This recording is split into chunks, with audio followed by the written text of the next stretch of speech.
أعوذ بالله من الشيطان الرجيم. بسم الله الرحمن الرحيم.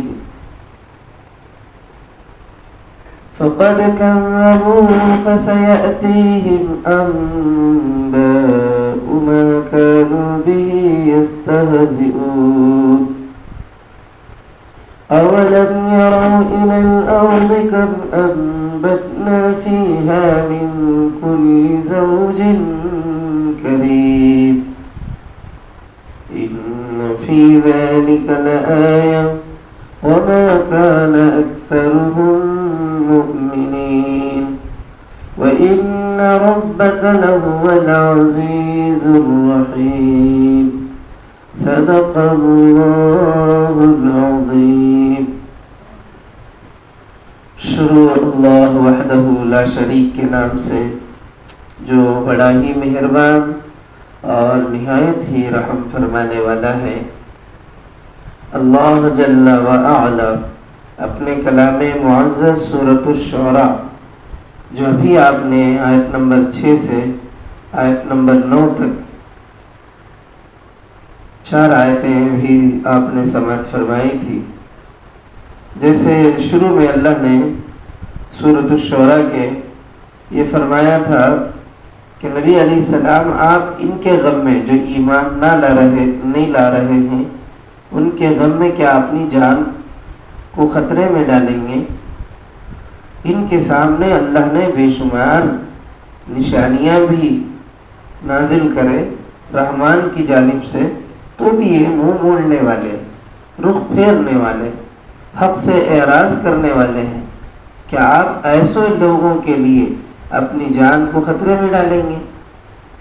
تو یہ اللہ نے گزشتہ آیات میں فرمایا تھا.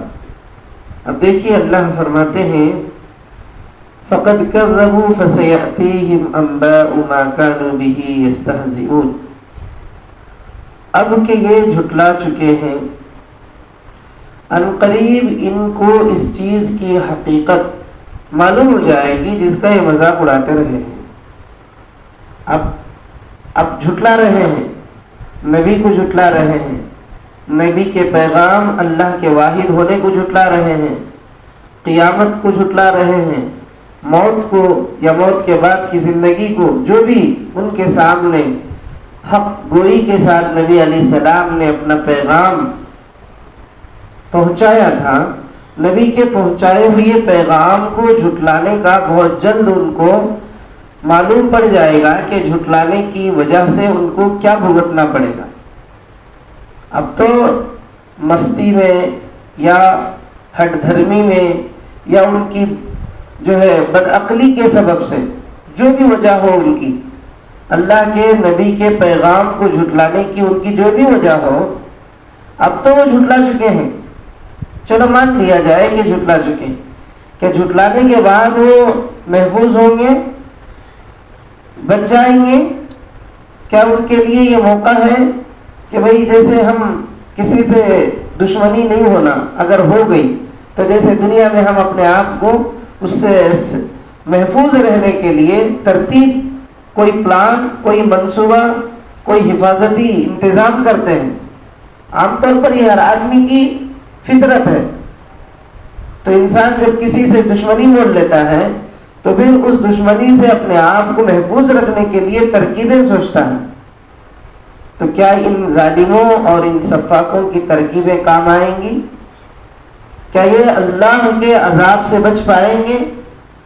اب جھٹلا رہے ہیں، ان کے جھٹلانا اور ان کا مذاق اڑانا، مذاق بھی اڑاتے تھے، نبی کے پیغام کا مذاق بھی اڑاتے تھے. وہ دیکھو کہہ رہا ہے کہ موت کے بعد اٹھائے جائیں گے. ارے موت کے بعد تو ہڈیاں گل سڑ کر کے مٹی ہو جائیں گی. اور یہ کہہ رہا ہے کہ جہنم ہے، دوزخ ہے، عذاب ہے. عذاب ہے تو پھر لاتا کیوں نہیں؟ اس طرح کے مزاحیہ باتیں نبی مرسل صلی اللہ علیہ وسلم کے سامنے یہ کفار، یہ مشرکین اپنے بدعقیدگی یا اپنا متکبرانہ انداز سے یہ اس طرح کے الفاظ ادا کرتے تھے، مذاق اڑاتے تھے. نبی علیہ السلام کے ساتھ جو ہے آپ پر جو ہے مزاحیہ کلمات کستے تھے. اللہ فرماتے ہیں ان کا مذاق کا اڑانا، ان کا انکار کرنا، بہت جلد اس کا انجام پا لیں گے۔ اولم یروا الی الارض، یہاں تک ہوا معاملہ ان کے مذاق اڑانے اور ان کے انجام کو پہنچنے کا۔ اور آگے اللہ پھر فرماتے ہیں کیا انہوں نے کبھی زمین پر نگاہ نہیں ڈالی؟ اولم یروا الی الارض، زمین پر کبھی نگاہ نہیں ڈالی؟ دیکھتے ہیں نا زمین کو، کہ زمین کو اللہ تبارک و تعالیٰ نے کتنے بہترین طریقے سے کم انبتنا فیہا من کل زوج کریم، کہ ہم نے کتنے کثیر مقدار میں ہر طرح کے عمدہ نباتات اس میں پیدا کیے ہیں۔ کیسے کیسے درخت، کیسے کیسے پھلدار جھاڑ، پھولدار جھاڑ، ہریالی، سرسبز و شادابی، کیسے ایسے لگتا ہے گویا کہ شامیانہ، ہریالی کا شامیانہ ڈال دیا گیا ہے۔ ہریالی، سرسبز و شادابی، خوشنما جو ہے جھاڑ، درخت و پودے، جب آپ کسی باغیچے میں، کسی کھیتی میں یا کسی ایسی جگہ میں جہاں پر چاروں طرف درخت ہی درخت ہیں، گھنے جھاڑ ہیں، تو جب آپ اس میں سے گزرتے ہیں یا اس میں چلے جاتے ہیں تو چاروں طرف اللہ کی قدرت کا مظاہرہ ہوتا ہے۔ جدھر دیکھو ادھر ہریالی، جدھر دیکھو ادھر پھل پھول کے درخت اور پودے۔ کیا ان چیزوں سے اللہ یاد نہیں آتا؟ کیا ان چیزوں سے اللہ کی طاقت اور اس کی قدرت کا مظاہرہ نہیں ہوتا؟ زمین جیسی چیز سے، زمین جیسی جگہ سے اللہ تبارک و تعالیٰ کیسے درخت اگا رہے ہیں، کیسے پھلدار اور پھولدار جو ہے درختوں کو اللہ تبارک و تعالیٰ زمین پر جو ہے کھڑا فرما رہے ہیں۔ آپ نے دیکھا ہوگا زمین پر، میں نے بھی دیکھا، آپ نے بھی دیکھا ہوگا، دنیا کے سارے انسان دیکھتے ہیں زمین کو کہ اللہ تبارک و تعالیٰ کتنا خوشنما بنایا ہے، کتنا بہترین انداز تخلیق ہے اللہ کی۔ اللہ تبارک و تعالیٰ وہی فرماتے ہیں وَلَمْ يَرَوْا إِلَى الْأَرْضِ كَمْ أَنبَتْنَا فِيهَا مِنْ كُلِّ زَوْجٍ كَرِيمٍ، اور کیا انہوں نے کبھی زمین پر نگاہ نہیں ڈالی کہ ہم نے کتنی کثیر مقدار میں ہر طرح کے عمدہ نباتات اس میں پیدا کیے ہیں۔ بہت سارے لوگ جو ہے اپنے گھروں کے آنگن میں ایک چھوٹا سا گارڈن کی طرح درخت و پودوں کے جو ہے درخت اور پودے اگاتے ہیں، جو انسان پریس محسوس کرتا ہے، دماغ پر بوجھ محسوس کرتا ہے، دل میں الجھنیں پیدا ہوتی ہیں، دل پرسکون نہیں رہتا، بے چین ہو جاتا ہے، تو سیدھا ان جھاڑوں کے پاس آ کے کھڑے ہو جاتا ہے۔ بہت سے لوگ کھیتیاں اور باغیچے کرنے والوں سے پوچھو کہ جب انہیں بازار میں یا کسی جگہ میں دل نہیں لگتا تو سیدھا وہ اپنے کھیت جاتے ہیں، تو وہاں ان کو سارے غموں میں کمی اور خاتمہ محسوس ہوتا ہے کہ غم کا خاتمہ ہو گیا، دکھوں کا خاتمہ ہو گیا۔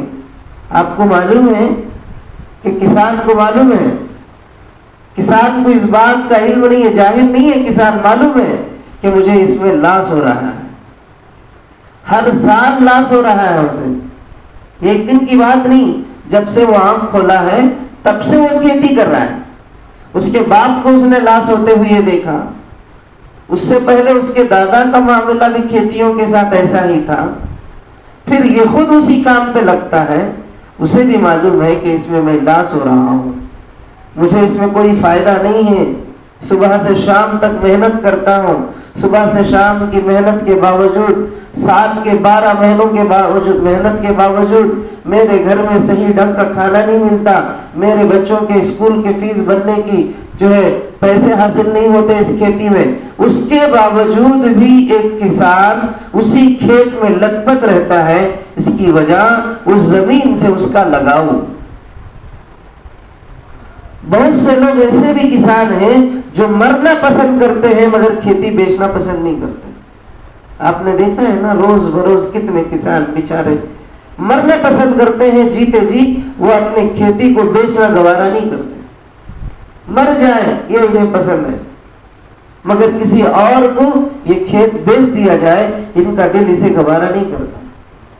تو یہ زمین میں اللہ نے ایسی نشانیاں رکھی ہیں، انسان اس سے ایسے وابستہ ہو جاتا ہے اس چیز پر جب نظر ڈالتا ہے، اس میں اگنے والے درخت و پودوں سے اس کو تسکین حاصل ہوتی ہے، اسے سکون ملتا ہے، اسے راحت حاصل ہوتی ہے، اس سے اس کا خاص لگاؤ ہو جاتا ہے، اس میں اللہ کی نشانی ہے، اللہ تبارک و تعالیٰ کی اس میں نشانی ہے۔ یہی اللہ فرماتے ہیں زمین پر نگاہ نہیں ڈالی آپ لوگوں نے، ہم نے کیسے بے شمار درخت و پودوں کو اگا دیا ہے، رقم برقم، یہاں ایک جھاڑ لگایا، وہاں الگ جھاڑ لگایا، وہاں الگ جھاڑ لگایا، یہاں پھلدار، وہاں پھولدار، وہاں اور سارے جھاڑوں میں پھل میں پھلدار میں پھل لگ رہے ہیں، پھولدار میں پھول لگ رہے ہیں، اناج والے میں اناج لگ رہے ہیں۔ زمین ایک ہی ہے مگر اللہ تبارک و تعالیٰ الگ الگ درختوں میں الگ الگ چیز پیدا کر رہے ہیں۔ اب تو کچھ لوگوں کو میں نے دیکھا کہ ایک ہی جھاڑ میں اس کو کاٹ کر کے جو ہے پھلدار جھاڑ میں اور ایک جھاڑ بھی اس میں چپکا دیے تو اس میں ایک اور جھاڑ بھی نکل جاتا ہے۔ یہ سب اللہ کی قدرت ہے۔ کیا وہ ٹیکنالوجی اگرچہ کہ بڑی ہوئی ہے، کیا مٹی کے بغیر کر کے کوئی بتا سکتا ہے؟ زمین کے بغیر کوئی کر کے دکھا سکتا ہے؟ نہیں، زمین چاہیے، زمین کے بغیر ممکن نہیں ہے۔ یہ زمین اللہ کی ایک بڑی نشانی ہے۔ ہم سمجھتے ہیں ہمارے پاؤں تلے ہے زمین، مگر اسی زمین سے اللہ تبارک و تعالیٰ نے ہمارے لیے اسی زمین میں بڑی بڑی نشانیاں رکھی ہیں۔ یہ اللہ فرماتے ہیں ان فی ذلک لآیہ وما کان اکثرهم مؤمنین، یقیناً اس میں ایک نشانی ہے مگر ان میں سے اکثر ماننے والے نہیں۔ ان فی ذلک لآیہ، اس میں نشانیاں ہیں زمین میں، سوچنے والے سمجھنے والے کے لیے بڑی نشانیاں ہیں، مگر ایمان نہیں لاتے، اسے ایکسپٹ نہیں کرتے، اسے قبول نہیں کرتے، اس نشانی کو دیکھنے کی کوشش نہیں کرتے۔ اگر وہ دیکھنے والے آنکھوں سے اس زمین کو دیکھیں گے، زمین کو دیکھیں گے تو پھر انہیں اللہ یاد آئے گا، اللہ کی قدرت یاد آئے گی، اور اللہ کی طرف لوٹنا، اللہ کو ماننا، اللہ کی ذات پر ایمان و یقین لانا ان کے لیے کوئی بڑی بات نہیں۔ اسی لیے میں کہتا ہوں ایمان لانے میں آسان اگر کسی کا دل ہے تو وہ کسان کا دل ہے۔ کسان کا دل ایمان جلد قبول کرتا ہے۔ آپ دیکھیے عرب میں بھی، عرب سے جب ہجرت، عرب والے سب تاجر، ایمان کی جو ترقی ہوئی وہ کسانوں سے۔ مدینے میں جتنے بستے تھے انصار وہ سب کسان تھے، باغیچے والے، کھجور پکانے والے۔ انصار کا دل بہت نرم ہوتا ہے، دنیا کی کوئی بستی مثال کے طور پر پیش نہیں کی جا سکتی جو مدینہ منورہ کے بسنے والے کسانوں کی مثال اللہ نے قرآن میں بتائی اور ان کو انصار قرار دیا گیا۔ کہیں اور جگہ سے منتقل ہو کر کے اپنے گاؤں میں آئے ہوئے لوگوں کو اپنی پراپرٹی میں، اپنے گھر میں، اپنے جائیداد میں حصہ تقسیم کر کے دینا اور اپنا بھائی بنانا، یہ کسان ہی سے ہو سکتا ہے، یہ کسان ہی کر سکتا ہے۔ اس کا دل بہت بڑا اور عمدہ ہوتا ہے، اس میں بڑی نشانیاں ہیں، سمجھنے والا سمجھ نہیں رہا۔ بہرحال اللہ فرماتے ہیں مگر ان میں سے اکثر ماننے والے نہیں ہیں۔ ان فی ذلک لآیہ، بہت سی نشانیاں ہیں اس میں زمین میں، مگر ماننے والے کہاں ہیں؟ اگر دیکھنے کی آنکھوں سے دیکھا جائے تو پھر ضرور وہ زمین انہیں صراط مستقیم کی طرف رہبری کرے گی، زمین انہیں راستہ بتائے گی۔ اور اللہ آگے فرماتے ہیں وَإِنَّ رَبَّكَ لَهُوَ الْعَزِيزُ الرَّحِيمُ، اور حقیقت یہ ہے کہ تیرا رب زبردست بھی ہے اور رحیم بھی۔ اللہ عزیز، زبردست، قوتوں والا، طاقتوں والا، کمزور نہیں ہے رب کہ بھئی کسی کو بولا گیا پھر انہیں اگنسٹ ہو گیا، خلاف ہو گیا، اپوزٹ ہو گیا، ڈر کو دب گیا۔